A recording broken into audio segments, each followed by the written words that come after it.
Oke, halo semuanya. Jadi di sini ada pembahasan Mixway 2021. Sebelumnya ini aku akan membahas kata-kata kuncinya untuk menjawab dari Mixway sendiri. Karena kalau kita jelaskan secara materi, itu pembahasan McD itu Mixway itu pasti bakal loncat-loncat setiap nomornya. Ditambah juga pembahasannya itu pasti nggak mendetail karena harusnya kita bahas secara detail terlebih dahulu. Jadi aku kasih kata kuncinya biar kalian bisa nih jawab berdasarkan Mixway aja gitu. Meskipun kalau imun mustahil sih belajar dari Mixway doang ya. Oke, lanjut aja. Oh ya, untuk jawabannya sendiri ini sumbernya itu dari buku, dari PPT dokter, lalu juga dari YouTube seperti Osmosis, Ninja Nerd, Medicosis dan lain-lain gitu. Oke, mungkin ini nggak aku kasih tahu sumber dari mana. Kayak ini kacang ini sumbernya dari jurnal. Nah, kenapa gue nggak kasih? Karena waktunya udah mepet, takutnya ini nggak keburu untuk kalian belajar. Jadi aku kasih yang untuk sekarang aku kasih penjelasan terlebih dahulu, penjelasan dari setiap opsi dan jawabannya itu. Jadi takutnya terlalu mepet nanti kalian belajar ya. Oke, langsung aja untuk nomor satu kata kuncinya langsung aja kita lihat di sini. Komponen berikut yang memungkinkan bersifat imunogen. Oke, kita udah tahu nih komponen apa? Gado-gado logikanya makanan yang paling biasa menyebabkan alergi itu kacang, udah pasti. Kenapa? Nggak ada kan kasus sayur, garam, gula, air cuka itu ada kasusnya yang menyebabkan alergi. Gula bisa sih, tapi jarang. Lebih seringnya kacang. Makanya jawaban kita kacang gitu. Baik jawab secara logika kalau ini. Nggak belajar pun bisa lah. Nomor 2, dia ada diare karena E. coli. Apa komponen inet? E. coli itu apa? Bakteri. Berarti kita langsung cari sistem imun inet yang bisa menghancurkan terhadap bakteri. Ingat materinya, ingat teorinya, dan ingat jangan sampai lupa mana imun yang inet, mana imun yang adaptif. Itu harus ingat. Tiap per satu dia mana? Dia adaptif, berarti bukan. Komplement dia mana? Inet utama bisa terhadap extracellular E. coli bisa, berarti komplement C jawabannya gitu. Natural killer dia bisa nggak terhadap bakteri? Nggak bisa, dia cuma bisa ke virus. Ingat teorinya. Cytotoxic CTL bisa nggak? Nggak bisa, dia cuma bisa ke virus doang. Ingat E. coli itu bakteri, ya berarti nggak bisa. D nggak bisa. E juga nggak bisa. Ingat kenapa nggak bisa ya? Dia imun adaptif bukan imun inet. Maka jawabannya C. Ini eliminasi aja. Gitu cara jawabnya. Nomor 3, pertahanan barrier ada di mulut. Kalau kita ngomongin yang ada di mulut, berarti imunoglobulin biasanya nggak akan terpengaruh jawabannya. Kenapa? Imunoglobulin biasanya soal-soal seperti onset awal, onset akhir, gitu.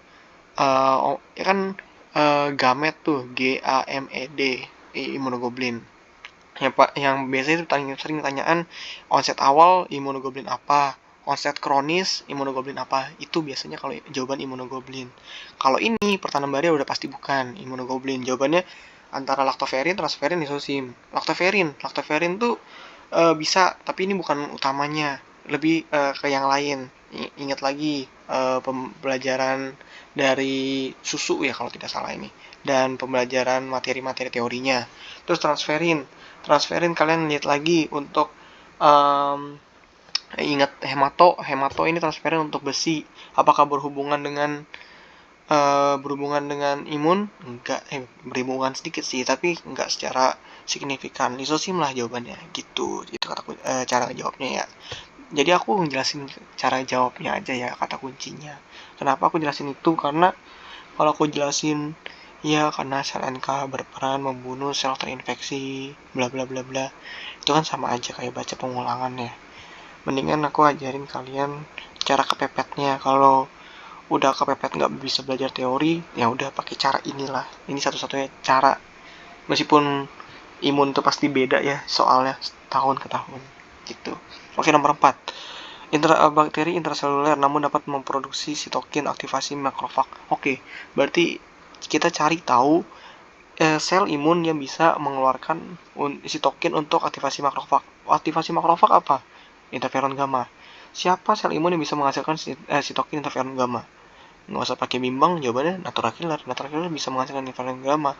Plasma bisa? Enggak. Plasma untuk antibody. Mas bisa? Enggak. Mas itu untuk respon alergi. Histamin dia keluarnya. Makrofag ya kagak, makrofag kan untuk fagosit, beda. CTL bisa? Enggak, CTL ini untuk infeksi virus. Maka A jawabannya. Terus nomor 5, pernyataan terkait sel NK dan sel T sitotoksis. Kita lihat pertanyaannya, hanya sel NK yang dapat menghasilkan interferon gamma? Enggak juga, banyak kok sel T helper bisa. Terus sel NK membutuhkan HMAC kelas 1 untuk teraktivasi? Enggak. Biasanya HMAC kelas 1 itu buat menghambat. Ini ingat teori ya, ingat materi. Kalian harus belajar materinya lagi. Aku mau jelasin tapi itu terlalu panjang dan terlalu lama nantinya. Terus T sitotoksis dapat menghasilkan interferon gamma? Enggak juga. Karena interferon gamma itu dihasilkan oleh natural killer. Ingat soal di atas tadi. Jadi kalau lihat C, kalian ingat aja tadi jawaban di atas. Kan yang menghasilkan natural killer untuk si interferon gamma, untuk memanggil makrofag.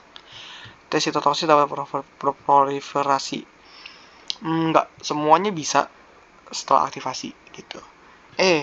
T sitotoksis diinhibisi aktivasi oleh keberadaan HMAC. Betul. Makanya jawabannya ini. Oke, lanjut. Terus nomor 6. Nomor 6 ini jawabannya enggak dikasih tahu ya di sini. Nomor 6 itu jawabannya D. Jadi sel sitotoksik dan sel NK memiliki morfologi dan mekanisme respon imun yang sama sekalipun perbedaannya. Oke, udah kita cari aja perbedaan NK sama CTL. Perbedaan NK dan CTL itu terdapat pada hanya sel T yang dapat berproliferasi. Itu sih jawabannya. Karena semuanya sama. Lihat deh, A, B, C, E. Itu semuanya bisa semua sama. Itu ada penjelasannya juga. Oke, lanjut. Nomor 7. Nomor 7 ini sebenarnya agak ambigu dan meragukan. Kalau kita secara teori, dulu aku pun bingung. Bersama teman-temanku itu bingung. Nah, tapi kalau kita cari-cari lagi, kalau aku tanya-tanya lagi, padanya sih ngambil jawaban C. Kenapa? Lihat deh. Manakah berikut mekanisme yang dilakukan sel di atas? Mekanisme apa? Sel di atas berarti subset dari sel T limfosit tidak memiliki mekanisme eliminasi patogen secara langsung. Stimulasi hampir semua sel imun baik bawaan atau pada lainnya. Oh, berarti dia ngomongin tentang sel dendritik maupun T untuk berproliferasi. Makanya ingat ini hafalan teori sih. Hubungan dari dendritik dan T helper berhubungan terhadap TNF dan berkontribusi terhadap pembentukan antibodi di sel B plasma. Ingat itu belajar itu ya. Ini jawabannya C ya. Karena yang lainnya ngawur ini, salah. Ini udah aku jelasin juga penjelasannya. Mungkin aku nggak perlu ulangin ya, karena takutnya kelamaan. Oke, nomor 8. Apakah yang terbentuk bila sel limfosit B terpapar dengan antigen yang berupa karbohidrat? Ya udah, tanpa panjang pikir, jawabannya pasti kalau udah ngomongin terpapar antigen, kita jawabnya curiga imunoglobulin. Kebetulan semuanya imunoglobulin. Terus kita pilih yang mana? Cari yang respon pertama. Respon pertama itu pasti M duluan. Berarti jawabannya pasti M, produksi imunoglobulin M. Kalau G itu biasanya setelah akhiran, setelah kedua ketiga lah. Itu nanti bukan pertama, tapi M duluan. Terus A biasanya untuk antigen mukosa. Itu ingetin ya, A itu untuk antigen mukosa bukan karbohidrat. Terus ini ada nih. Terus D itu biasanya untuk reseptor antigen, permukaan reseptor antigen bisa itu. Kalau E itu biasanya untuk parasit. Kalau udah soal parasit, jawabnya E, tembak E, udah. Teori tembak E kalau parasit. Oke, terus nomor 9. Organ limfatik yang terdapat di dinding belakang lingua dekat papila sigmoid dilapisi oleh epitel berlapis gepeng. Organ apa ini maksud? Oh, ini mah ingat-ingat aja. Dia di belakang lingua. Di belakang lingua itu secara anatomis apa? Tonsil kan pasti jawabannya. Ya udah tinggal kita lihat aja ada pilihan tonsil nggak? Ternyata ada tonsil palatina, lingua, faringea. Dia dibilang mana? Dekat papila circumflava, epitel berlapis gepeng. Ini histologi, kalian hafal kata kuncinya. Epitel berlapis gepeng di belakang lingua dekat papila circumfalaya. Nah, itu pasti jawabannya tonsila tonsila palatina. Bisa juga tonsila lingua, tapi aku sih lebih prefer ke tonsila palatina jawabannya. Karena meskipun sini aku ketik salah ya, karena aku ketik salah. Kemarin tuh bikinnya pas itu nyarinya tonsilla lingua yang benar. Tapi pas aku baca-baca lagi, setelah bikin kata kunci ini, ternyata jawabannya lebih tepatnya ke tonsilla palatina. Kenapa? Karena tonsilla meskipun tonsilla lingua itu ada di dasar lidah dan dekat dengan papilla circumvallata, tapi si tonsilla palatina pun juga. Jadi ini sebenarnya jawaban agak rancu sih. Nanti kalau ada update lagi aku kasih tahu lagi kok di grup. Atau kalau kalian bingung langsung tanya aja nggak apa-apa. Oke, lanjut. Nomor 10. Nomor 10, seorang anak laki-laki 5 tahun dibawa ke dokter oleh ibunya karena batuk di setinya. Mana nodus limfatikus? Karena batuk berarti kemungkinan mengalami pembesaran sebagai akibat aktivitas. Mana yang akan mengalami pembesaran? Biasanya batuk serta nyeri menelan, berarti di area mulut kan. Terus kita langsung jawab aja kalau gitu logika. Poplitea di lutut, nggak mungkin di mulut, salah. Axillaris di ketek, salah. Inguinalis selangkangan, salah. Mesenterika banyak, di usus juga ada. Vena mesenterika superior, vena mesenterika inferior, berarti dekat nggak sama mulut, jauh, salah. Submandibularis, nodus limfatikus ada di mana? Terletak di bawah rahang, bener. Submandibularis di kanan, di mulut kan, nyeri menelan. Lihat aja soalnya, nyeri menelan, berarti cari aja jawaban deket-deket mulut submandibularis gitu. Itu kalau kata kunci ya. Tapi ini ada penjelasannya, kalian harus baca lagi penjelasannya. Oke, lanjut.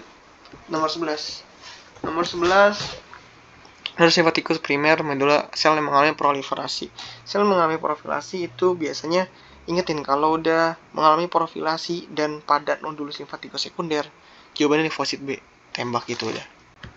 Kenapa? Karena limfosit B ini di zona germinalnya setelah stimulasi antigen gitu. Itu teorinya ya. Ini sebenarnya aku juga agak bingung sih untuk pembahasan MACD-nya, MACD-nya, karena untuk imun sebenarnya kalian tuh harus belajar teorinya. Itu yang paling penting. Makanya ini MACD-nya aku kasih kata kunci aja, biar kalau teori kalian nggak keburu, bisa pakai cara-cara kata kunci inilah, diharapkan. Nomor 12. Mencegah terjadi respon yang kuat dari limfosit mengenai self. Kalau udah ngomong self antigen nih, udah ngomongin mengenali self antigen, jawab aja AIRE. Itu pasti itu AIRE itu. Inget di PPT-nya dokter Sari itu ada bahasan tentang AIRE. Nah, itu untuk self antigen gitu. Ini nih histofisiologi nih gitu, PPT dokter Sari. Terus nomor 13, ingat, baca soalnya dulu, terus lihat ternyata masalahnya di dinding saluran pernapasannya. Kalau udah ngomong di dinding saluran pernapasannya, biasanya kita cari-cari yang mirip-mirip nih, cari-cari yang di area saluran pernapasan. Gastrointestinal jauh banget itu, pencernaan. Terus mukosa ya ini bisa semua sih, tapi nggak spesifik lah. Mukosa kan ada di mana-mana, hidung juga ada. Limfonodulus salah, fix. Limfonodulus tahu kan apa? Nodul limfatik, salah lah. Plak Peyeri itu adanya di saluran cerna, nggak ada di pernapasan kan, salah. Bronkus, tahu bronkus, trakea. Berarti bronkus di area pernapasan kan, berarti itu jawabannya. Tak B. Tapi kenapa secara teorinya? Secara teorinya, bronkus associated lymphoid tissue itu emang berasosiasi dengan jaringan limfatik di saluran pernapasan. Ini kalau kalian belajar di TBC, ini bisa nih kena nih di daerah situ. Ini kalian belajar limfoid itu valin alur anatominya. Jadi situ kalian tahu ke arah mana aja sih limfoid gitu. Lanjut.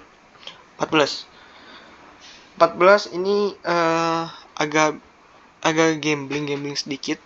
Kenapa? Karena awalnya aku agak bingung, tapi di sini dia ngomong ada makulopapular, ini akan membuat bingung gitu. Karena reseptor yang berperan itu biasanya NLR, karena NLR itu mengenai RNA virus, kayak virus campak. Makulopapular ini kata kunci ya. Oke, lanjut. Tapi pas dulu sih aku bingung sih ini jawabannya apa, ragu. Oke, 15 juga ini sebenarnya agak ragu, tapi kalau aku udah aku cari-cari, sejauh ini akan aku jawab interferon gamma. Kenapa? Sitokin berperan untuk aktivasi komponen imun. Buat aktivasi biasanya interferon gamma. Ingat tadi soal nomor atas, interferon gamma aktivasi apa? Makrofag. Gampang kan? Aire mah buat sesuatu yang self antigen, salah. Interleukin 1 ini interleukin untuk sitokin inflamasi sistemik, salah. CCR7 kemokin ini, bukan sitokin. TGF itu lebih berperan dalam regulasi imun, bukan aktivasi. Jadi salah ya. 16 kita lihat aja 16 hal yang menyebabkan terjadinya gejala. Gejalanya apa sih? Demam, batuk, tekanan darah, denyut, temperatur. Berarti ini masalahnya di mana? Masalahnya itu biasanya karena ada inflamasi sistemik. Kan udah ada demam. Demam tuh berarti inflamasi sistemik. Berarti kita cari tahu aja sitokin mana yang menghasilkan inflamasi sistemik. Interferon gamma enggak, interferon gamma mau buat makrofag. CCR7 enggak juga, ya CCR7 mah buat migrasi. Aire kagak, aire kan buat self antigen. Yang tadi self antigen. Interleukin 10, no, ini antiinflamasi. Ingat ya, sifat-sifat sitokin kalian harus hafalin ya. Ada tuh tabelnya di buku Abbas, kalian harus baca itu. Terus produksi TNF alpha, betul kan, yang bersifat inflamasi kan yang TNF alpha, interleukin 6, interleukin 8, itu semua yang bersifat inflamasi. Makanya jawabannya B. Kenapa aku bisa jawab B? Kan bersifat inflamasi. Contoh gejalanya demam kan inflamasi gitu. Tekanan, denyut, temperatur itu salah satu tindak respon tubuh menanggapi tindakan inflamasi yang ada. Terus nomor 17. Apa yang menyebabkan kondisi tersebut? Nah, ini kalian harus baca soalnya sih. Ini kasus nih. Mengalami demam, tekanan ini sama. Kenapa sih bisa terjadi hal ini? Karena kalian ingat materi imun maksudnya materi di sistem aktivasi imun. Nah, kalian ingat lagi. Dikenalinya antigen oleh TLR2. TLR, ingat kan toll-like reseptor tuh ada berapa aja? Banyak ya, TLR2 dan kawan-kawannya semua. Kalau di Ninja Nerd tuh ada gambar buletannya. Nah, itu kalian pelajarin, oke? Itu sedikit saran dari aku. Kenapa? Karena ini nggak bisa diapa-apain lagi jawabannya. Kalian harus belajar teorinya. Dan kalian harus ingat kalau TLR2 itu bakal mengenali antigen, sehingga akan menyebabkan terjadinya reaksi inflamasi yang dihasilkan dari keluaran sitokin dari sel imun gitu. Oke? Ini gambar-gambarnya. Ingat, ini kalian harus ingat ya, adaptif yang mana, ingat yang mana, siapa aja. Oke? Nih, interferon gamma dia ngeluarin siapa? Makrofag. Interleukin dia ngeluarin apa? Antibody secretion isotype switching. Ini nanti kemana-mana IgG. Kok IgG, sorry. Immunoglobulin setelah M tadi. Terus interleukin 2, interferon gamma bisa kemana? CD8 plus sama T cell. Nanti ke CTL differentiation gitu. Kalian harus hafalin ya. 18 ini mekanisme. Ini mekanisme juga kalian harus belajar COVID sih ini. Ini harus dibelajarin ini. Materi di Dokter Johan kalau tidak salah. Materi COVID itu di Dokter Johan atau Dokter Robert. Pokoknya tentang farmako lah. Nah, cara kerja COVID itu mengubah antigennya.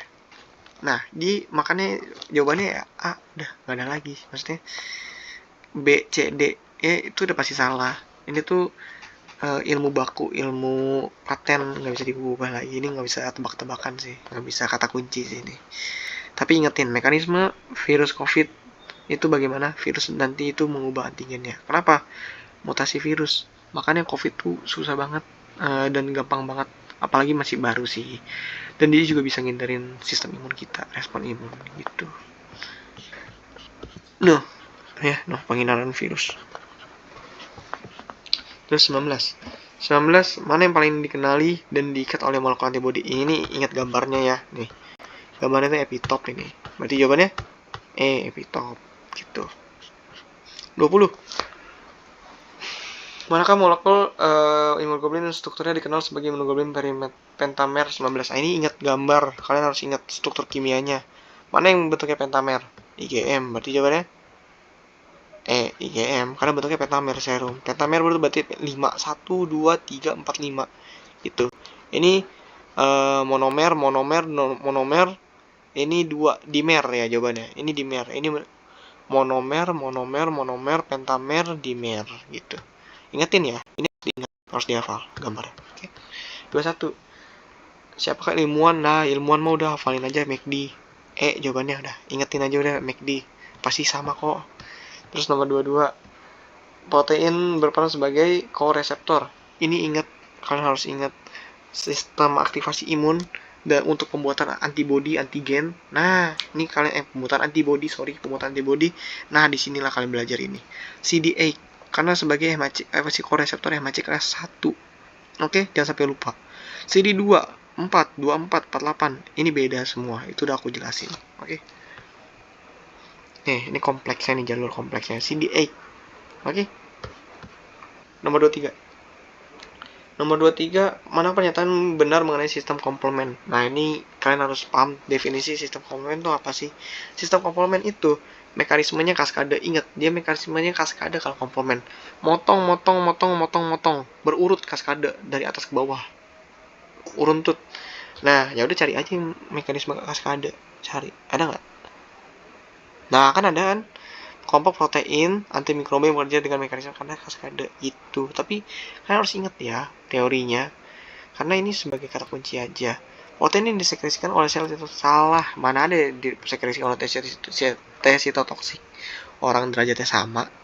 Gitu. 24. 24 ini sebenarnya agak ragu, jujur. Tapi kalau disuruh pilih jawabannya pasti aku pilih penurunan sel sitotoksik. Kenapa? Diet ketat, dia ngomong diet ketat. Manakah perubahan sel imun dapat terjadi? Diet ketat itu bakal mengurangi proliferasi sama aktivasi sel T sitotoksik. Tentu, jelas dia bakal mengurangi proliferasi. Kenapa? Kalau kita ngomongin peningkatan Treg, makrofag M1, T effector, makrofag M2, ini beda semua untuk arah asosiasinya.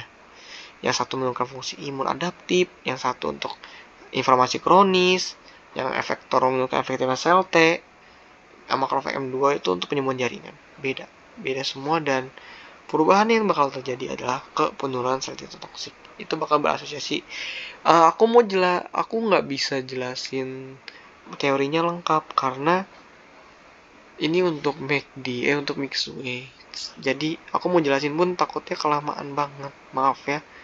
Sebenarnya ini harus dijelasin, jujur. McD imun harus dijelasin. Kalau sebelum kalian belajar McD imun, kalian harus belajar dulu materinya. Kalau nggak, kalian belum ngerti nanti. Oke. Nomor 25. Mekanisme kerja yang berfungsi sesuai dengan fungsi protein. Yang berfungsi untuk melindungi sel apoptosis dan sel seluler siapa? Ya GSH lah jelas. Kenapa? Glutathione ini itu glutamin prekursor utamanya, prekursor glutathione gitu. Kalau NF-K beta ini enggak secara langsung sih. mTOR juga enggak, tight junction juga enggak pengaruh. Pengobatan proliferasi eritrosit enggak juga, santai-santai aja. Malah mendukung kalau glutamin. Nah, lihat ya, menghambatnya kemana aja. Oke? Di sini. Peran retinol. Nah, ini mah ingat aja kalau udah ngomong retinol, kita lihat aja integritas mukosa sel, hafalin aja itu. Kenapa? Pembentukan interleukin 6 nggak mungkin. Peningkatan pembentukan interleukin 6 berarti ada inflamasi, itu berarti ada bakteri, logika aja.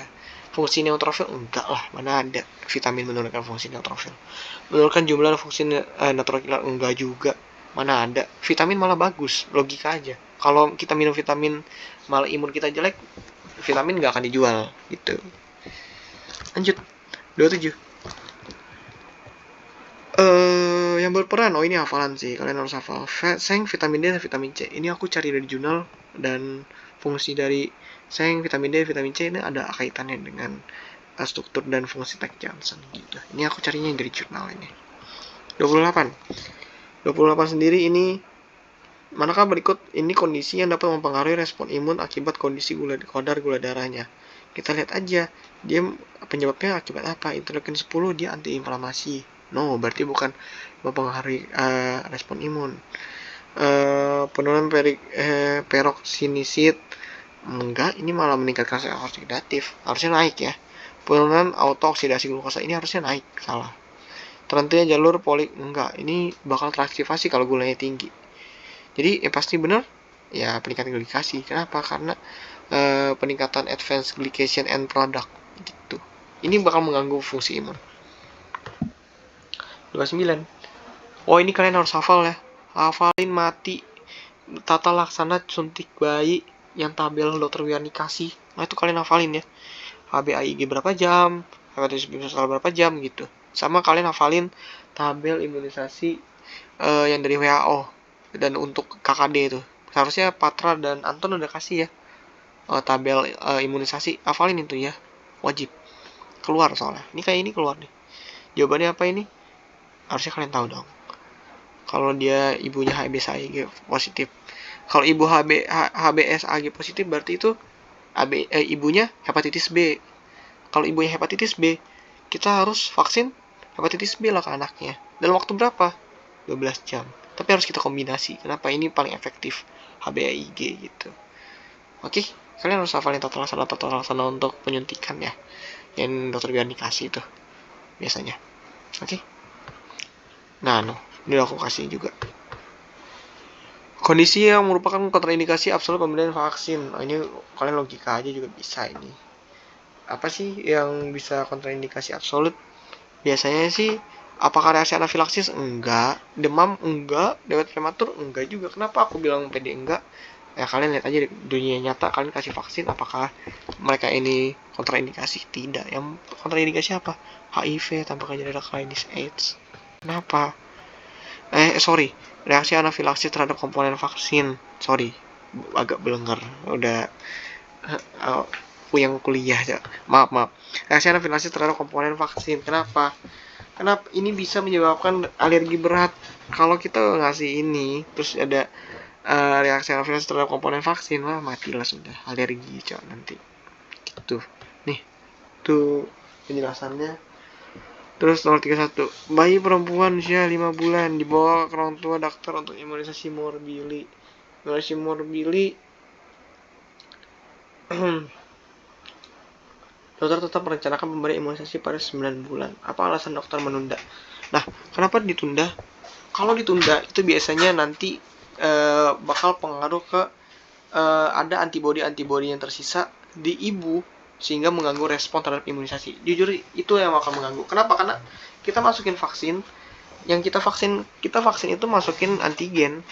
Nah, kalau masih ada antibodi yang diterima dari ibu, otomatis vaksin ini nggak akan bekerja secara maksimal karena antigen vaksin itu masukin antigen bersifat bakteri.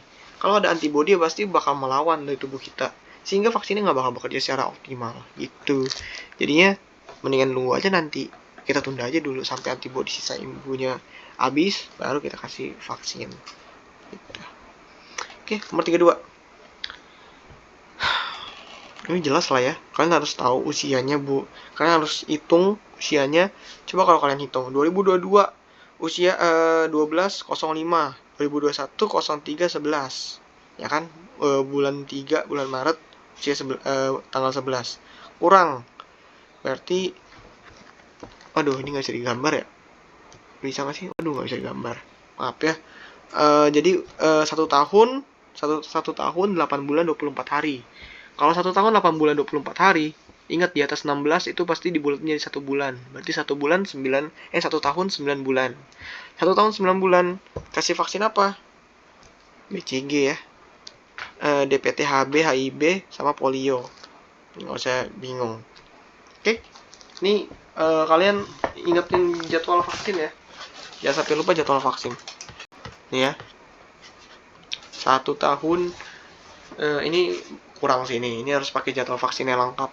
Ini nggak ada di sini nih, maaf ya, nanti aku kasih gambar yang lebih bagus deh ya. Pakai jadwal vaksin yang panjang tuh, yang sampai usia 2 tahun gitu. Oke. 33.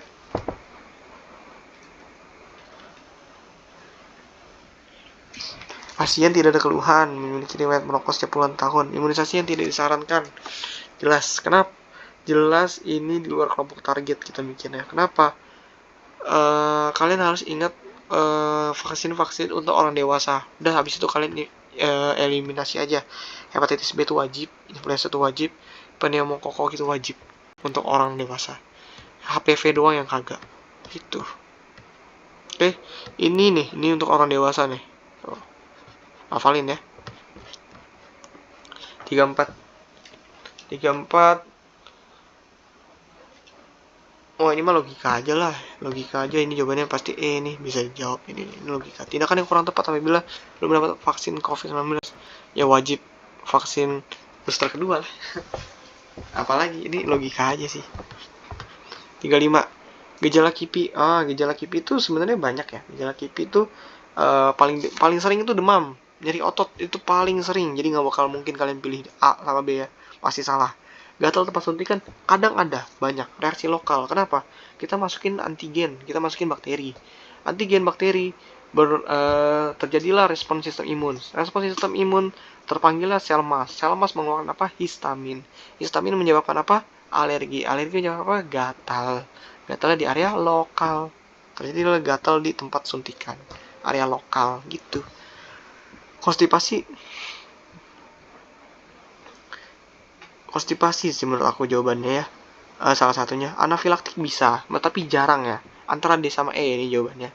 D bisa, E bisa. Tapi D itu bisa sebenarnya, tapi jarang terjadi sampai shock anafilaktik. Kasusnya jarang banget. Konstipasi ini sih nggak ada lagi soalnya. Antara D sama E sih jawabannya ya. Nomor 36. Komponen yang berfungsi mencegah melekatnya kuman patogen seluruh. Ini mah gampang. Ini belajar dari PPT Dr. Wiarnya sama Dr. Alex ini. Nah, ingat Dr. Alex dan Dr. Wiarni pernah ngomong selalu berkali-kali di pleno pun apa IgA secretory. Ini bagus banget. Nah, jadi kalau ada soal komponen ASI untuk mencegah melekatnya kuman patogen, IgA secretory dah paling itu. Limfosit T, makrofag, lactoferrin, lysosome emang fungsi buat apa? Kagak, nggak ada yang ngaruh ke pencernaan bayi. Makrofag kan untuk fagosit, lactoferrin kan untuk ikat besi, lysosome tadi untuk yang di mulut bakteri gitu.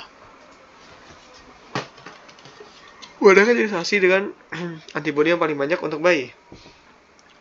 Jelas ya, kalian harus tahu beda-beda nasi asinya.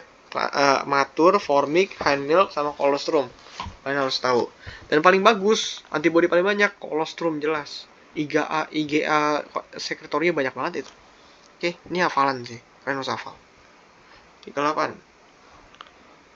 Memenuhi kriteria AFAS untuk memberikan ASI pada bayinya.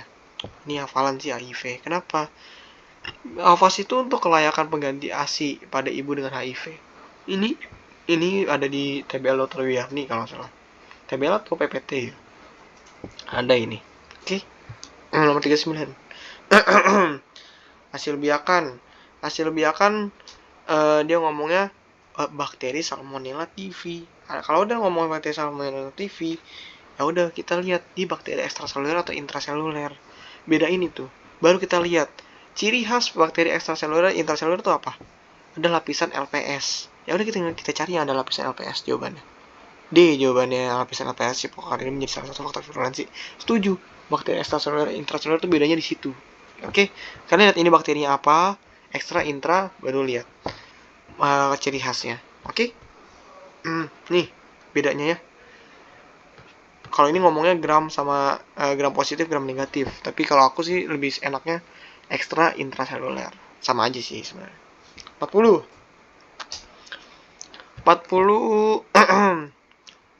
Oh, Neisseria gonorrhea. Ternyata menggambarkan karakteristik. Ini hafalan ya guys. Ini hafalan. Kalau udah ngomong Neisseria gonorrhea, biasanya tuh in vitro. Ini ada di PPT Dr. Teguh, ada dia. In vitro itu Neisseria gonorrhea. Oke, coba kalian cek deh PPT Dr. Teguh itu ada. In vitro dan Neisseria gonorrhea. Nah, ini. Nih, ini PPT-nya nih. Tapi di sini kok nggak ada ya in vitro-nya. Tapi di PPT-nya ada kok tulisan in vitro. Itu kok in vitro gitu. Oke, lanjut. Part 1. Perempuan usianya bla bla bla bla bla. Oh, bakteri Staphylococcus. Ini hafalan. Warna yang berbeda dari pewarnaan gram. Ya udah, ini hafalan aja sih sebenarnya. Jawabannya Stenotrophomonas maltophilia. Kenapa? Bakteri gram negatif beda. Kenapa aureus itu gram positif?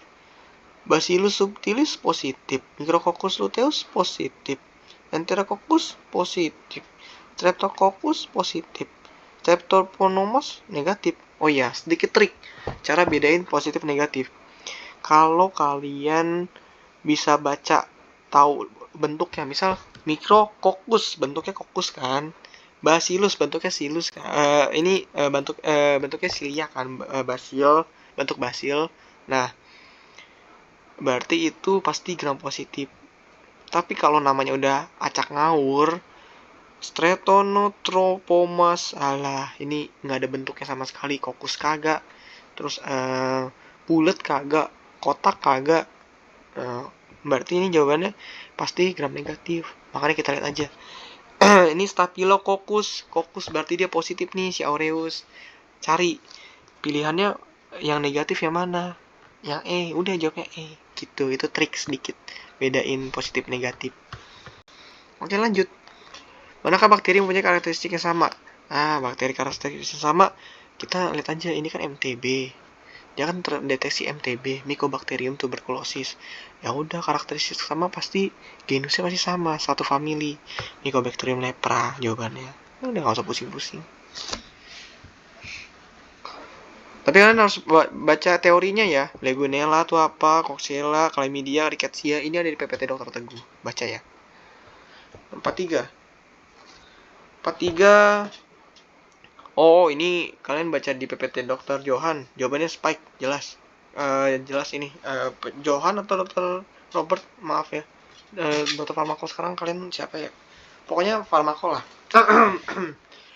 Spike-nya akan perubahan mutasi. Gampangnya tuh nanti spike yang ini akan menyebabkan mengubah struktur antigennya. Nah, ini yang jadi permasalahan utama dari COVID ini. Capsid, nucleus, envelope, cosmer kagak, nggak masalah kok. Di Ninja Turtle juga ada tuh tentang COVID, kalau kalian mau nonton sedikit. Terus kondisi apa timbul fenomena antibody dependent enhancement di infeksi dengue? Oh, ini udah mulai parasit ya. ADE itu karena ada serotype yang beda. Ingat itu, serotipenya beda. Nah, cari aja serotype beda mana. Infeksi virus dengue, bla bla bla bla, bukan. Nah, ini serotype beda. Itu coba deh. Kalian harus hafalin mekanisme terjadinya dari dengue virus nih. Oke. Kalau serotype sama mana-mana aja. Kalau different baru masalah. Oke. Berarti serotype-nya beda. Nah, ini udah mulai obat. Oke, kita masuk obat. Bagaimana kita cara pemilihan obat? Untuk pemilihan obat, kalian harus tahu antibiotik apa aja kontraindikasinya. Ingat, salah satu trik untuk jawab obat tuh hafalin kontraindikasi obat sama mekanisme pemberian obat. Dah, 2 itu cukup. Kalau udah ada itu, 2 itu kalian bisa. Kenapa?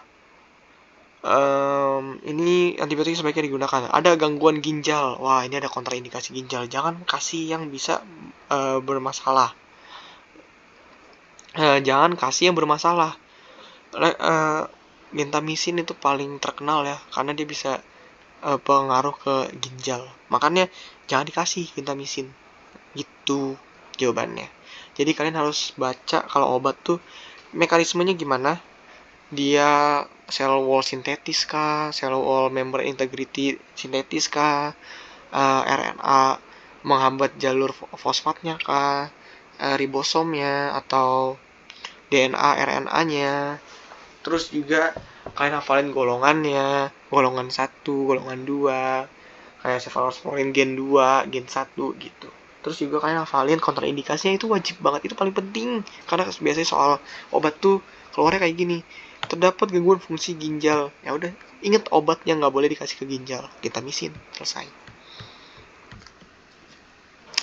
Obat yang tergolong antibiotik cephalosporin. Nah, kan baru keluar, baru diomongin langsung keluar cephalosporin generasi 3. Ini hafalan ya, nggak bisa ada trik apapun. Jawabannya ceftriaxone. Tuh ya, gimana? Terus 47.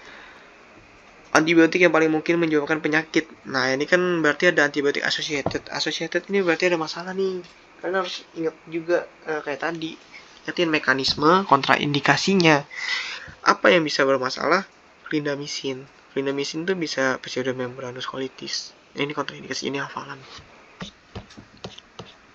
Baca di PPT Dr. Robert. Imun itu Dr. Johan atau Dr. Robert ya? Dr. Robert. Robert ya? Yang suka kontraindikasi. Oh, ya. Tapi di mereka Oh, di tahun lalu sih Robert. Robert itu suka banget kata-kata kunci gitu, kontraindikasi. Kalau dokter Johan sih sebenarnya kalian dokter Johan ya. Dokter Johan tuh baik sih. Tahun lalu sama dia biasanya nggak ada aneh-aneh. Paling kalau dokter Johan tuh mainnya kontraindikasi sama eh, mekanisme obat. Biasanya mekanismenya apa? Nanti misal apa ya? Obat yang bekerja terhadap mensintetis sel membran integrity, sel wall membran sintetis. Nah, apa itu obatnya? Banyak. Penicillin bisa, amoxicillin bisa, terus cephalosporin bisa, gitu loh. Itu soal-soalnya. Oke, kalian hafalin ya cara-cara mekanismenya. Saran aku belajar obat mekanisme itu hafalannya di Ninja Nerd sih kalau aku sih ya. Kalau aku sih Ninja Nerd. Kalau bagi kalian yang mungkin enaknya baca PPT aja. Di PPT kan ada kok.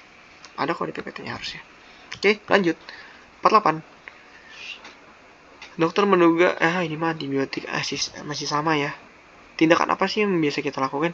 Kalau udah ada associated-nya, kita biasanya kasih kalau udah ada associated, kita jangan kasih spektrum luas. Kalau orang datang bakteri sakit, kita nggak tahu bakteri apa, baru itu kasih spektrum luas. Tapi kalau kita udah tahu di associated antibiotik, pseudomembranous colitis, berarti kan udah ada masalah di gara-gara antibiotik. Pseudomembranous, astaga dari tadi ngomong itu aja kebelibet, maaf ya. Berarti jangan kasih yang spektrum luas, jangan kasih antibiotik lagi, bahaya. Kita harus tunggu dulu. Prinsipnya tunggu dulu kultur. Jadi pemberian antibiotik itu ada prinsipnya itu ada dua. Pertama, orang datang sakit, kita kasih bakteri, ada bakteri nih, curiga bakteri atau virus. Kita nggak tahu apa, kasih aja spektrum luas. Baru nanti tunggu kultur, baru kasih spektrum sempit. Tapi kalau dia udah ada antibiotik associated, jangan kasih spektrum luas lagi. Tunggu dulu kulturnya, baru kita kasih antibiotik yang definitif. Oke, itu prinsip pemberian antibiotik. Jangan sampai salah. Kenapa pemberian antibiotik itu kasar gitu, kayak ketat banget? Nanti resisten. Kalau kalian udah resisten, nggak tahu mau kasih obat apa. Vancomycin paling yang bisa. Oke, lanjut. 49. Antibiotik yang dapat jadi pilihan. Dia mau switch terapi dari intravena ke oral. Dari ceftriaxone. Oh, ini mah switch terapi ini ada di PPT-nya Dr. Robert sih dulu. Tapi Dr. Johan pasti udah ngasih juga bagaimana tabelnya.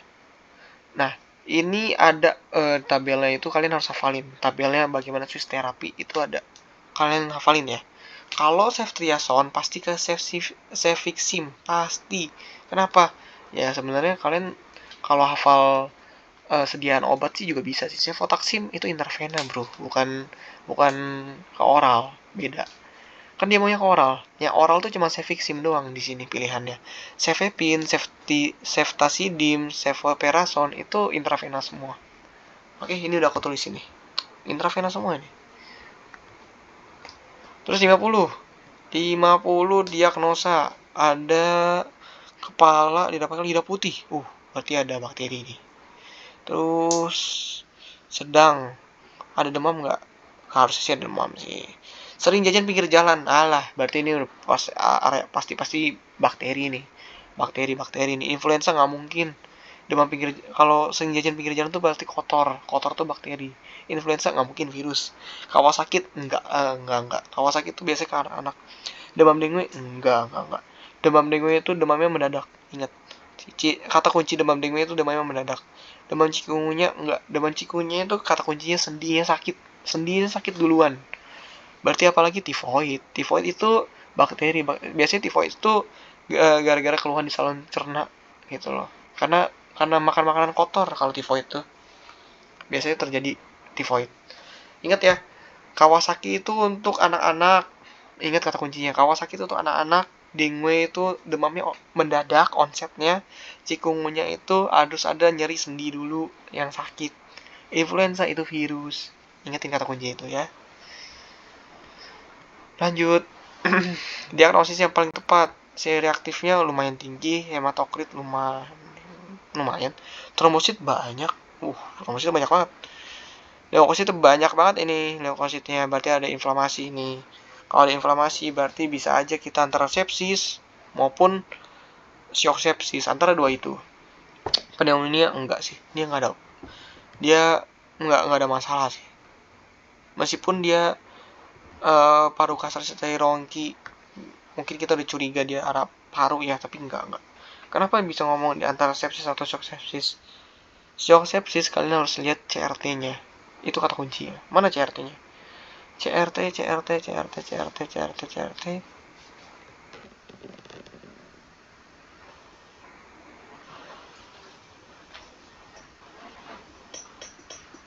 Loh, nggak ada di sini CRT. Ya udah. Oh, ini ada nih.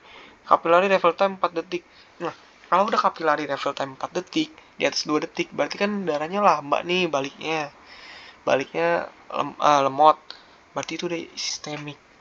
Nah, apalagi dilihat dari saturasi oksigennya 85% di bawah 90%. Wah, ini udah gawat, udah bahaya ini. Di bawah 90% tuh. Kita langsung tembak shock sepsis gitu. Kalau sepsis doang bisa aja sebenarnya, bisa. Jujur aja bisa sepsis. Tapi kurang tepat. Karena ada yang lebih parah shock sepsis gitu. Kardiogenik nggak ada sih. Kalau shock kardiogenik tuh harus ada jantungnya bermasalah. Hipovolemik enggak. Kalau shock hipovolemik itu kata kuncinya di soal tuh pasiennya tuh harus kehilangan darah banyak dulu gara-gara luka terbuka, fraktur atau apapun itu. Pokoknya darahnya ngacir terus, nah itu shock hipovolemik kalau dibiarin terus-terusan. Itu kata kuncinya ya. Ingatin itu. Nomor 52. Tata laksananya. Nah, ini tata laksana mah gampang, ini kalian harus baca aja ini. Hafalan. Kalau udah ada masalah-masalah gini kalian lihat aja. Oksigennya bermasalah, ya udah kasih oksigen. Resusitasi.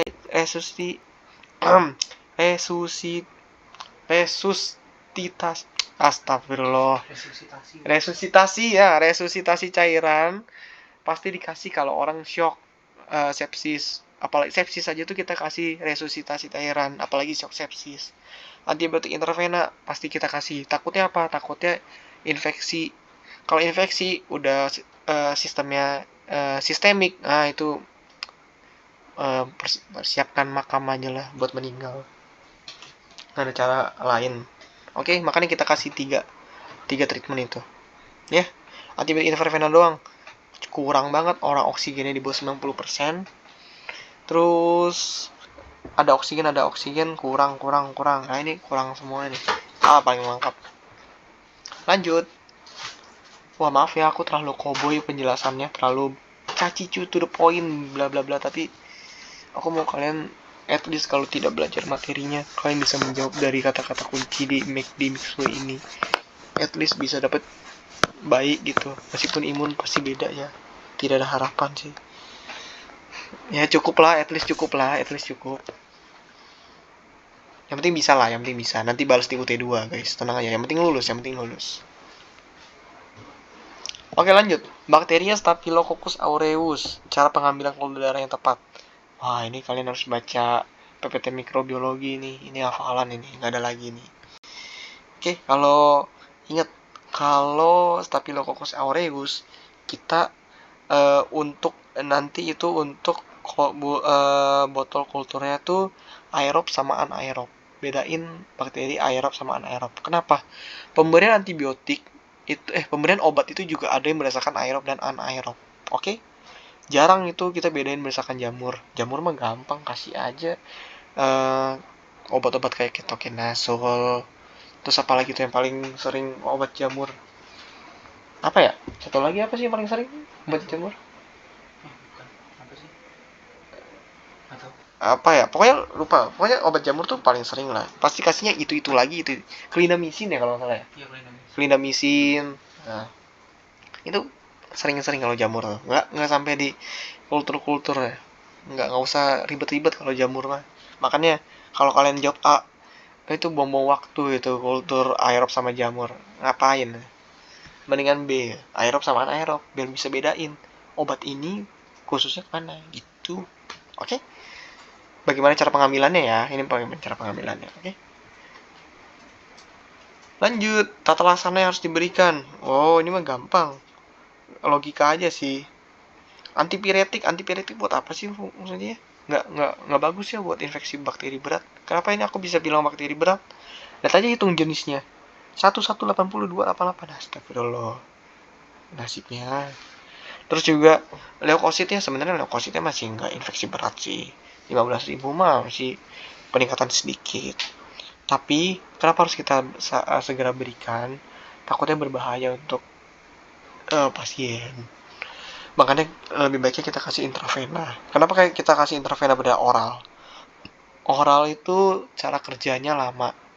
Intravena cara kerjanya cepet, langsung ke darah. Oral tuh diolah lagi sama mulut, dianterin lagi ke saluran pencernaan. Saluran pencernaan baru keluar tuh efek obatnya, lama, keburu mati pasiennya. Ya, makanya kita kasih intravena. Oke, vasopresor. Ngapain kita kasih vasopresor kalau tekanan darahnya normal? 110/80. Nggak usah kita kasih vasopresor orang normal, kecuali tekanan darahnya abnormal, kita kasih vasopresor. Kortikosteroid. Kortikosteroid itu obat dewa. Dia ini buat ngatasin segala jenis inflamasi. Tapi efek sampingnya juga gede. Nah, ini tata laksana yang harus diberikan sebenarnya nggak ke arah kortikosteroid. Kortikosteroid itu kalau udah pasien ngeluh sakit banget, ya udahlah kita kasih obat dewa satu ini gitu.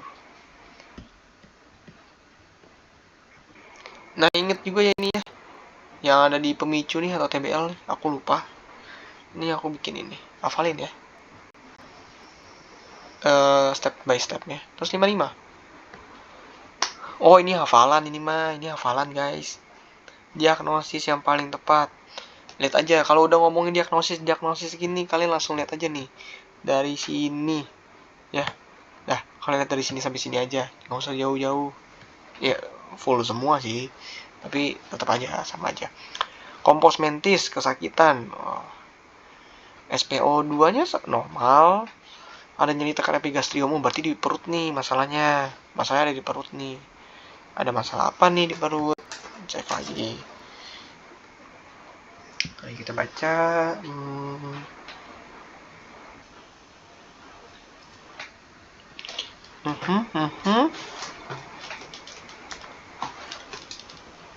Oh, nih, lihat nih. Tekanan darahnya menurun. Wah, kalau udah tekanan darah menurun, meskipun ini normal ya, SPO-nya normal, wah kita langsung curiga shock sepsis. Kenapa? Ini suplai darahnya tuh udah kecil, udah sekarat ya, udah 80/50 tuh.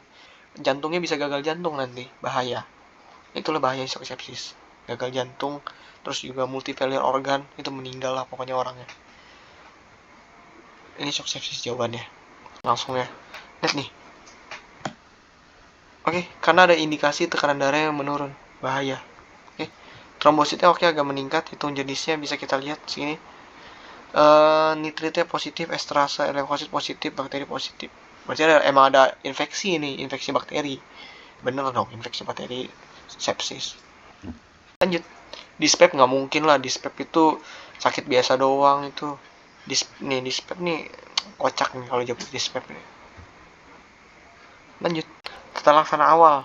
Nah, kalau tata laksana awal shock sepsis, kalian tembak aja lah. Kalau sepsis tuh resusitasi, udah cari aja jawaban itu, resusitasi.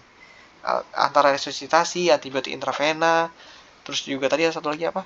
Kalau tergantung kondisi pasien ya. Kalau saturasi oksigen yang menurun, kita kasih oksigen gitu. Kalau tekanan darah yang menurun, kita kasih vasopresor. Nah, ini kan tekanan darah menurun. Bisa nggak kita kasih vasopresor? Nggak bisa. Kenapa? Kalau kita kasih vasopresor tapi cairan di dalam tubuhnya aja sudah sedikit, kenapa aku bilang sedikit? Tekanan darahnya kecil. Tekanan darah kecil pasti akibat dari cairan di dalam tubuhnya sedikit.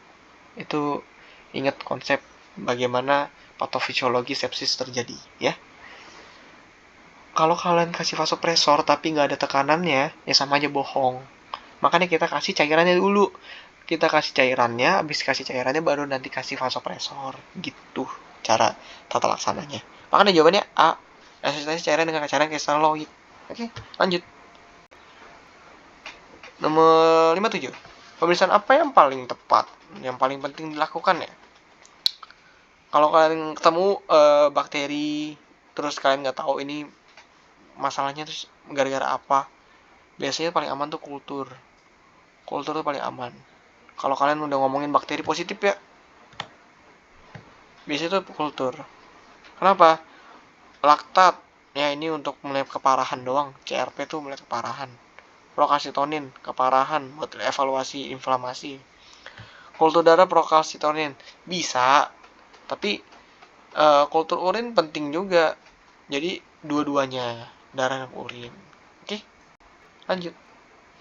Pemeriksaan penunjang praktis untuk membantu penegakan diagnosis. Nah, infeksi dengue ya. Infeksi dengue nih. Kenapa aku bisa langsung bilang infeksi dengue? Lihat aja. Keluhan demam mendadak. Ingat tadi, demam dengue itu demamnya onsetnya mendadak. Jangan sampai lupa kata kunci itu ya. Demam mendadak berarti demam dengue. Nah, apa pemeriksaan penunjang? Kalian lihat dari osmosis clinical medicine terhadap demam dengue. Atau PPT Dr. Chris ya, demam dengue itu. Kalau nggak salah ya, demam dengue itu Dr. Chris. Ada tata laksananya nggak ya? Atau kalau nggak salah Dr. Chris yang ngomong deh kalau nggak salah. Antigen NS1. Jelas ini. Ada ini penjelasannya. Oke. Ini hafalan sih. Lanjut. Tampak petekie di kedua lengan bawah. Apa tata laksananya? Kalau udah ngomong curiga-curiga petekie, berarti kan ada dengue. Oh, jadi ini masih dengue lagi. Iya, anjir, demam mendidik lagi, demam mendadak. Demam mendadak berarti demam dengue. Tata laksananya apa? Tata laksananya ini hafalan PPT Dr. Chris ya. Kalian harus kasih resusitasi cairan kristaloid 10 ml per kilogram berat badan per jam selama 1-2 jam. Oke. Kalau 20 ml itu shock. Ingat ya, kalau shock itu kita kasih banyak. Kalau demam dengue itu dikasih resusitasi kenapa sih sebenarnya? Kalian lihat deh, kalau demam berdarah tuh trombositnya pasti turun. Pasti. Makanya kita jaga-jaga terhadap hal itu. Oke. Lanjut. Apa yang harus dilakukan pada bayi yang baru dilahirkan jika ibu terkena varicella 5 hari sebelum melahirkan? Ya udah, logika aja. Isolasi dari ibunya. Apa cobanya orang dari dia baru dilahirin, gak ada hubungannya. Logikanya, ibunya baru terkena varicella 5 hari sebelum melahirkan. Pasti ikut itu antigennya ke dalam tubuh bayi. Ya. Makanya kalau dikasih imunovaricella enggak sih. Vaksin varicella juga nggak dikasihnya setelah lahir. Yang baru lahir kita kasih vaksin apa? BCG ya, jangan sampai lupa. Imunoglobulin varicella, VZ3, bener. Kenapa? Karena kita udah curiga aja, kita udah takut curiga si ibunya ini ngasih varicella ke anaknya juga. Nanti anaknya kena varicella lagi. Jangan sampai makin parah, kita kasih VZ3 gitu. Acyclovir, kagak, antiviral ini mah, bukan apa-apa. Oke. Tidak perlu tindakan. Ini sebenarnya bisa juga.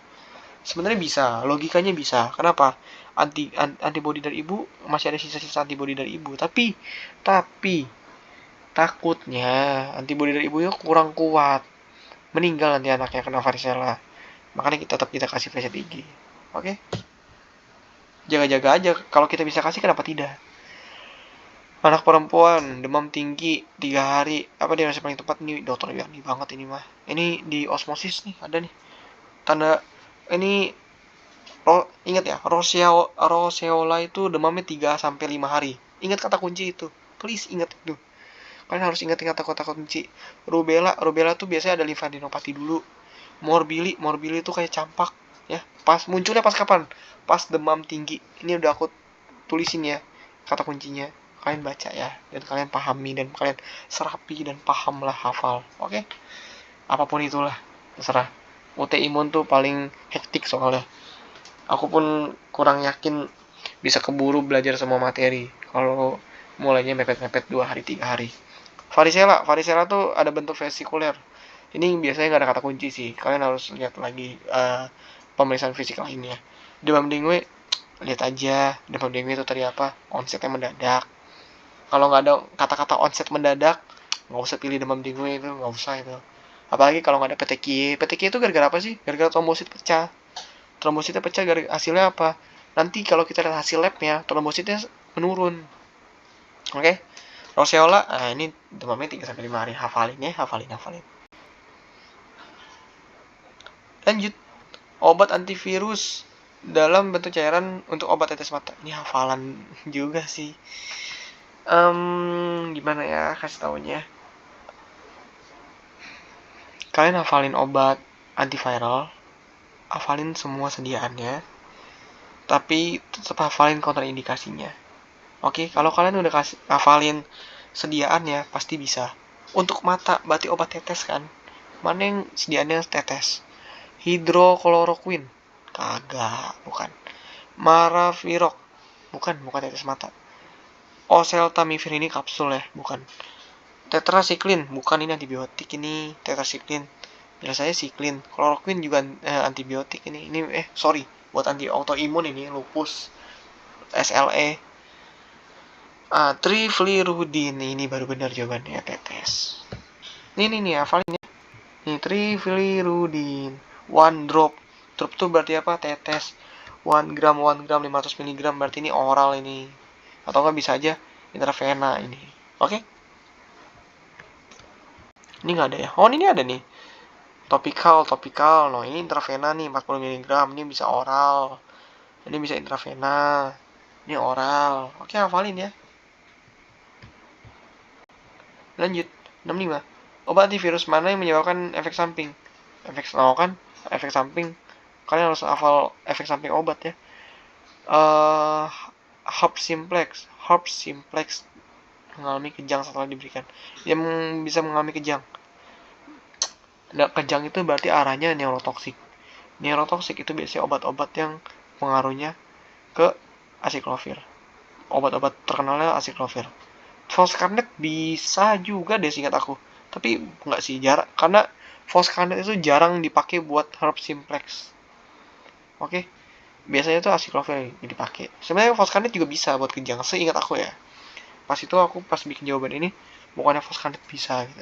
Tapi ternyata pas aku cari ternyata jarang dikasih ke herb simplex 2 maupun hyper simplex 1 lah. Nah, ini tetap aku kasih ya tulisannya Foscarnet. Karena bisa nih kejang kan. Hafalin ya gangguan-gangguan gini ya. Ini neurotoksik itu SSP berarti. Sistem saraf pusat neuro. 66. Ini hafalan. Plasmanya meningkat jika konsumsi bersama probenesit. Ini gampang sih sebenarnya.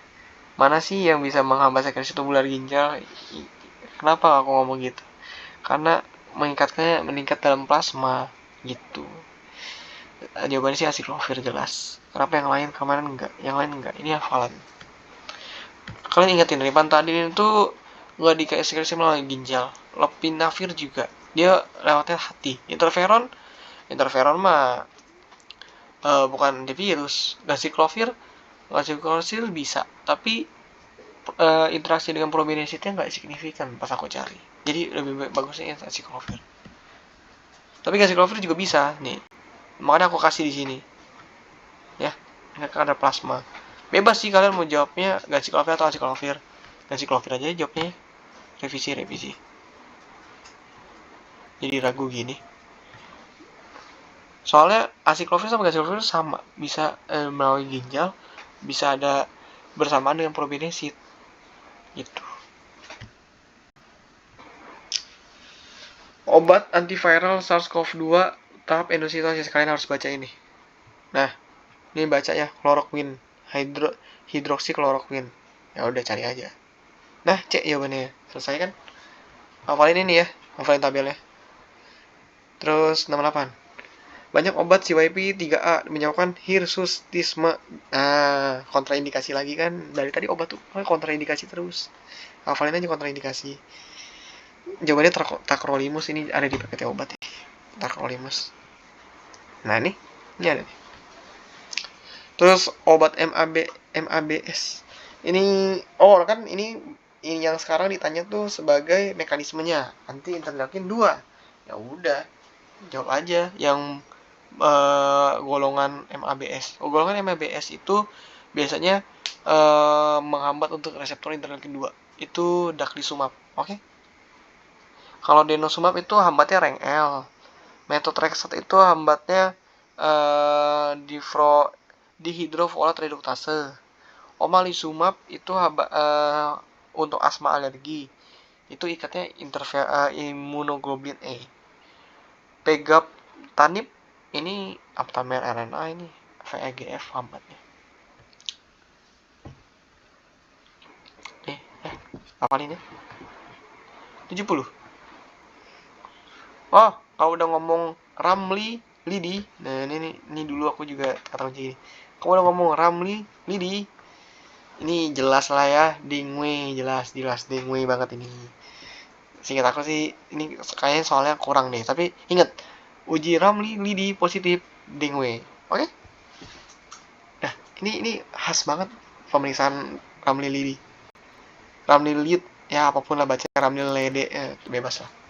Oke, lanjut.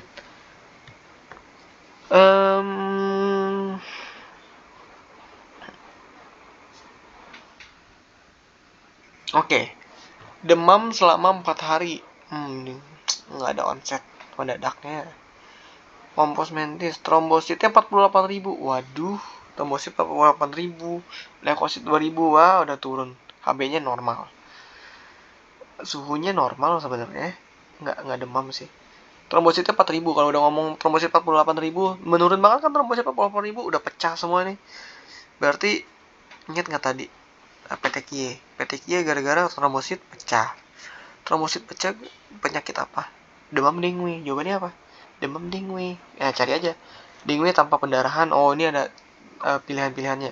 Tanpa pendarahan, enggak tanpa pendarahan. Lihat aja, uji toniketnya positif. Pendarahan kita lihat ke toniket. Oke, positif, normal kok, enggak. Dengan pendarahan, enggak.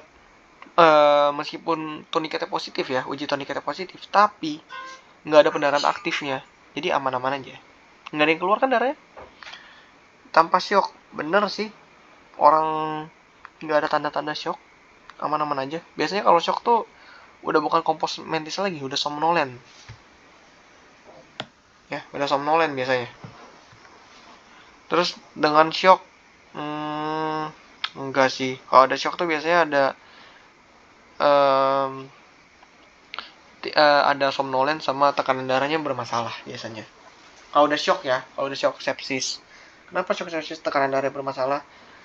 Tekanan darah pasti turun biasanya indikasinya. Dengue perembasan plasma. Enggak sih, ini jauh banget pembahasannya. Enggak. Lebih ke C. Oke. 72. Terapi intravena yang paling tepat. Oh, CRT-nya lebih dari 2 detik. Trombositnya 22.000. Waduh. Demam tinggi terus menerus. Muntah 5 kali warna kehitaman. Oh, berarti ini ada masalah sampai ke pencernaan ya. Terapi intravena paling tepat gini. Kalau kita udah ngomongin ini, kita lihat dulu semuanya. Oke. Kalau dia udah muntah terus menerus 5 kali, berarti logikanya apa? Cairan dalam tubuhnya berkurang. CRT-nya juga udah lebih dari 2 detik. Itu cairannya udah berkurang tuh. Trombositnya kurang juga, udah habis tuh 25.000. Pucat lagi. Berarti apa? Kita perlu resusitasi. Apakah intravena paling tepat? Mungkin kita lihat dulu. Kayaknya soalnya ngawur ya. Kok ini ngomongnya resusitasi cairan? Bener kok dia cairan kristaloid. Ya gini, cairan rumatan enggak sih. Ini nggak cukup buat shock hipovolemik. Kenapa aku ngomong hipovolemik? Ini darahnya keluar mulu ini. Nggak hipovolemik juga sih sebenarnya. Tapi kan karena kekurangan cairan nih. Karena ingat bahasa latinnya hipovolemic. Hipo kekurangan, volemic volume. Berarti kekurangan volume cairan di dalam tubuh. Shock hipovolemik. Transfusi white blood cell? Enggak. Transfusi trombosit? Enggak. Cairan koloid enggak cukup. Segini enggak cukup. Kristaloid, dan lebih pentingnya kristaloid daripada koloid. Oke. Kristaloidnya bagus nih. Bolus. Ini ada di tata laksana pada sepsis Di TBL kalau nggak salah dokternya ada kirim PPT dia, atau nggak penjelasan TBL pas itu. Kalau dokternya jelasin di TBL, sama ada di tata laksana Ninja Nerd dan Osmosis Clinical Medicine, itu ada untuk pemberian kristaloid. Oke. 73. Manakah pernyataan yang tepat berdasarkan ini mah gampang nih. Kayak hafalin aja cara sistem imun ya. Meningkatnya pas kapan? Pas memori diaktifasi oleh patogen. Selesai. Kenapa? Memori spesifik terhadap dengue terbentuk pada infeksi primer. Langsung aktif itu. Oke? 74. Hasil pemeriksaan laboratorium tidak mendukung dugaan. Dugaannya apa? Shock septic. Oke, kita cari yang nggak mendukung ke shock septic. CRP meningkat, harusnya meningkat. Prokasetonnya meningkat, harusnya menurun. Neutrophil pergeseran ke kiri, harusnya ke kanan. LED meningkat, LED harus sorry, aku kebalik. LED meningkat benar kok, harusnya emang harus meningkat, kan yang tidak mendukung ya. Cari yang nggak mendukung. LED meningkat benar, harus meningkat. Neutrophil kiri, neutrophil ya ke kiri benar. Paham kan neutrophil shift to the left, shift to the right? Jadi shift to the left itu kapan kita ngomong shift to the left? Ketika terjadi infeksi besar-besaran. Kalau tubuh kita ada infeksi besar-besaran, otomatis sel darah tubuh kita bakal bantu semua ke satu lokasi itu. Pasukannya habis kan? Nah, leukosit yang baru diproduksi, masih muda, dia langsung dipanggil juga buat ngebantu karena terlalu besar infeksinya. Itulah yang namanya shift to the left. Kalau shift to the right, itu biasanya udah kronik ya. Prokasetonnya meningkat bener, CRP meningkat bener, monositosis kagak ya. Monositosis mah ngawur guys. Masa monositosis, kelebihan monosit? Nggak ada ya. Lanjut. Hasil pemeriksaan laboratorium mendukung kondisi pasien menderita pneumonia. Ya udah cari aja yang mendukung pneumonia. Pneumonia itu apa sih? Ciri khasnya jelas ya. Nggak ada lain, nggak ada bukan. Kita lihat dari hitung jenisnya. Leukosit nggak cukup. HB apa hubungannya sama pneumonia? Trombosit apa hubungannya sama pneumonia? Neutrofil apa sih hubungannya sama pneumonia? Hitung jenis bisa. Kenapa?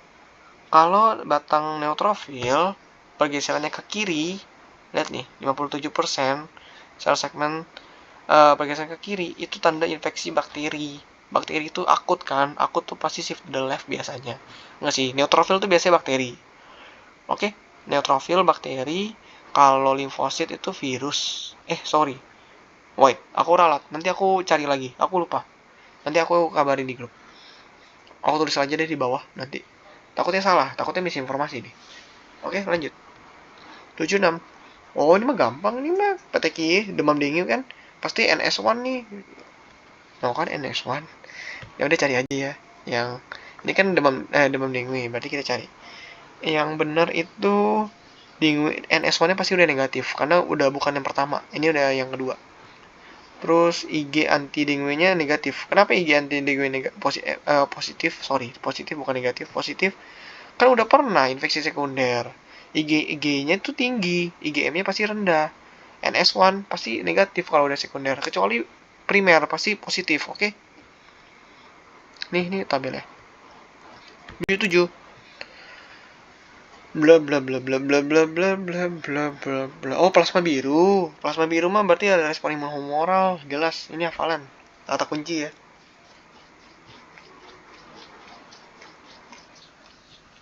Oh, ini penulisan obat, kalian harus jangan sampai salah ya. Kayak BM3 ini, kalian harus tulis obatnya. Drops. Ingat GTT, PRN digunakan ketika demam. Ini juga kalian harus hafal. Oh udah, oke sekian aja untuk pembahasan Mixway-nya. Mungkin itu kata kuncinya. Sebenarnya ini kalau imun tuh kalian harus belajar materinya juga ya, jangan sampai nggak belajar materinya. Oke, terima kasih.